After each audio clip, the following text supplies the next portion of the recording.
Good Friday in 2020 falls in a season when we have been studying Mark's Gospel together here at Kirkpatrick Memorial. Over these last weeks, we've been moving slowly with Jesus towards the cross. These last few weeks, we've seen Jesus in his last days. He's the one who once turned water into wine, but now drinks the cup of God's wrath. He's God's chosen king, but he's the one who's willing to go under the sword of God's justice. He's the judge of all the earth, but he's accepting our guilt and our sentence. On Sunday past, we thought about the darkness that accompanied Jesus' death. He's the light of the world, but he goes into the deepest darkness for us. This evening we're going to spend a final bit of time with the dying Jesus at the foot of his cross, wondering what all of this might mean for us. Our gathering this evening falls in unprecedented times. For as long as we live, we'll remember coronavirus, COVID-19. I haven't talked about it much in our gatherings so far. I've tried to give you respite from the incessant talk, but tonight I am going to talk about it, and one aspect of it in particular. We've all been affected by coronavirus by now. 3.5 weeks into lockdown, none of our lives are the same. We're shopping differently, we're exercising in new ways, we're having to work from home. Some of us are having to learn how to homeschool. Some of us have had illness in our families. Some of us by now have lost loved ones who have been infected with coronavirus. We've all been affected in different ways, but there's one way in which coronavirus has affected all of us. We've all been forced into isolation. A couple of months ago, none of us had heard of self-isolation, and now we're living it. It's hard. Even for those of us who are in family units, we miss seeing our wider family and seeing our friends.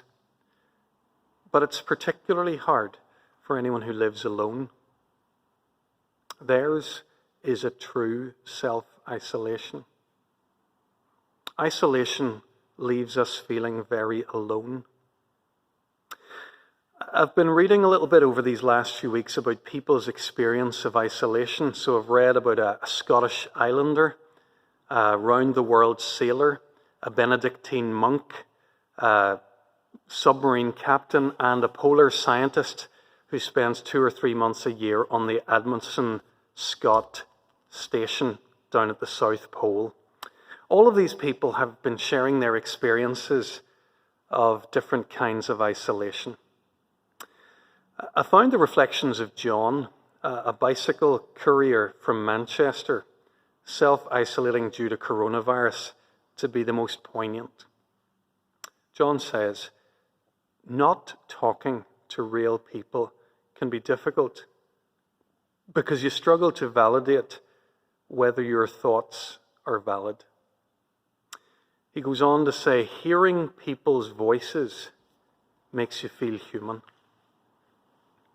That's it, isn't it? Being around other people is what makes us feel human. When we're not around other people for some time, we start to feel less human. That shouldn't surprise us. Not if we're people who take the Bible seriously. We believe, you see, that God made us for community. God made us to love him and to love one another. That's why solitary confinement has been used as a punishment the world over.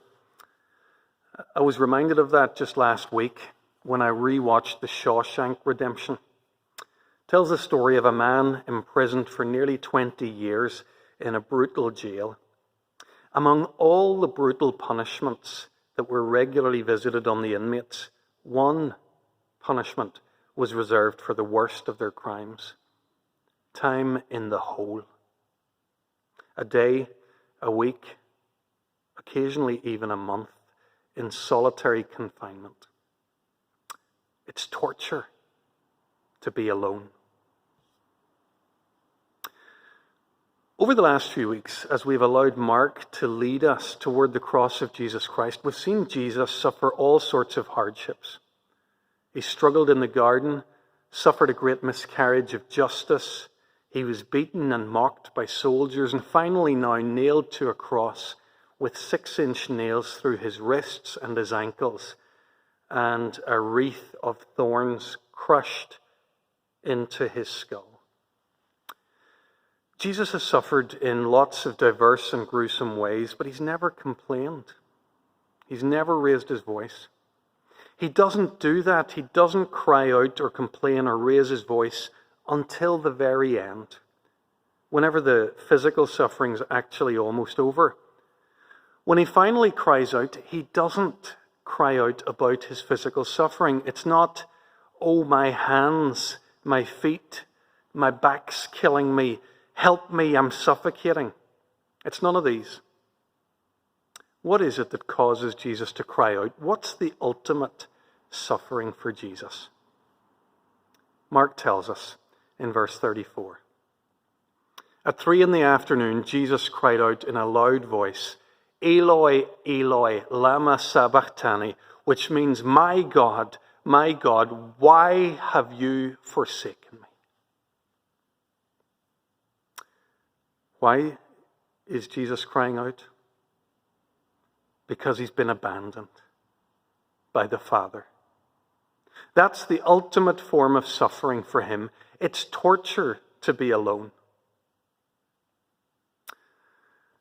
Isolation is difficult for any human being to bear, but our isolation, our feeling of being desolated and alone, will never come close to what Jesus experienced on the cross.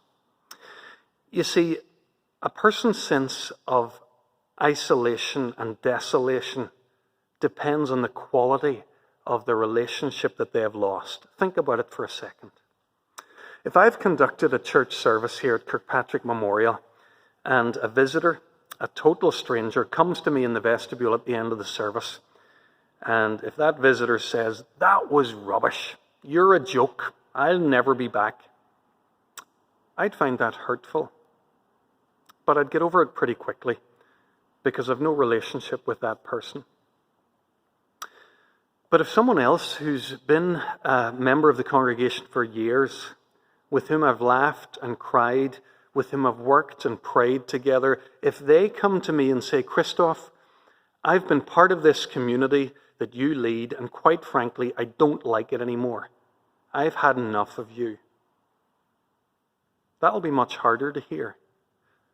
I had a closer relationship, you see, with that person. But there's something worse still. It's when I go home after the service and Claire, my wife of 21 years, says, "Christoph, I'm leaving. I don't want to see you or speak to you ever again." For me, that's the worst kind of isolation because of the quality of the relationship. The longer the love, the deeper the love, the deeper the loss, and the greater the torment. That's why Jesus experienced such great torment on the cross. He was experiencing the unraveling of the greatest love of all, the love of the Father for the Son. They'd loved each other through all eternity. This love was longer and deeper than any other love. This love was absolutely perfect. And in that moment, as he hung on the cross, Jesus was losing that love.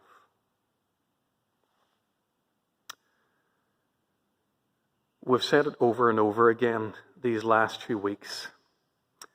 Jesus on the cross is our substitute. He's experiencing God's judgment on our behalf. And the worst part of it for Jesus, it's not the physical pain, it's not the humiliation, it's to be separated from God.